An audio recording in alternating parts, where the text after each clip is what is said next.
So, guys, they did it. Napoli won the Scudetto, man. Their fourth ever title in their history, and we have to give a shout out to Antonio Conte what he's been able to achieve. Because coming into the season, guys, he had come off after a disastrous season Napoli had, probably one of the worst seasons Napoli ever had in their history. Not even getting European football after winning the Serie A the season prior. And he's brought in his players. Lukaku's come in, McTominay's come in, and David Neres has come in, and he's turned these guys into world beaters. And this is the thing with Antonio Conte is that he can make an average player look so amazing. Because let's be real, guys, Lukaku, we all know, isn't that great of a striker. We all know he is not that amazing striker. He's not one of the best strikers um, in the last decade. But he's only been great under Conte. And let's be real, Lukaku has to owe Conte a lot because basically, Lukaku's been relevant in the last couple of years because of Conte. Remember, guys, Lukaku's got two Scudettos under Antonio Conte. One with Inter and one with Napoli. So, and we look at McTominay. McTominay's a player that's often criticized, often bantered, often laughed at Man United. But people are forgetting that even at Manchester United, he still scored goals.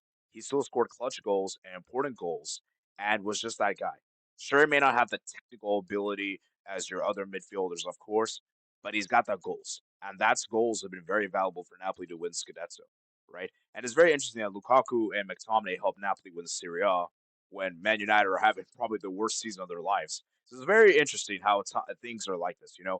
And shout out to Conte, man. He's won three He's won with three different teams, Scudetto: Juve, Inter, and Napoli, and this is his fifth Serie A. So I mean, what a job he's done.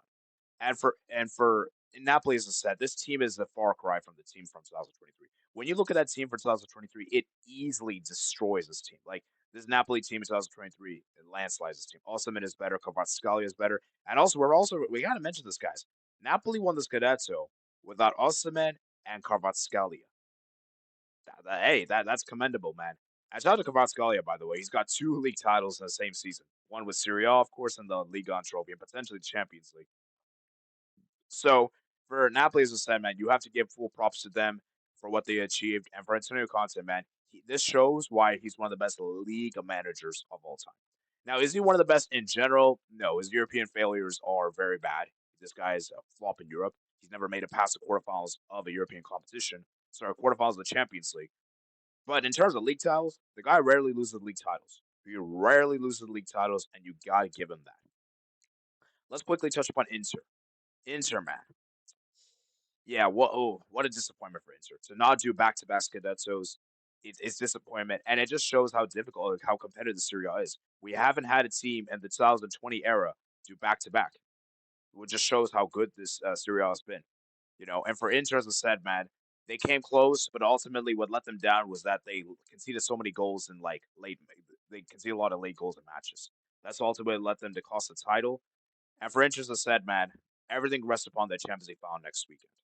Because if they win the Champions League, all we forget about the Coppa Italia, the Super Cup, and the Serie A. Now, on the off chance they lose that, we might have to have an uncomfortable conversation on Inter in the channel.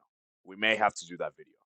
So, like I said, congratulations to Napoli once again, fully deserved the fourth Scudetto in their history. And for Inter, as I said, man, they better hope they win the Champions League because this season will be a disastrous ending. So, like I said, I hope you guys did enjoy this little quick video, guys. Once again, I'm sorry this one took a while because the trophy look took forever, but at least we got it, man, and that's the important thing. So, I hope you guys did enjoy. Remember, guys, like and subscribe, and I'll see you guys on the next video.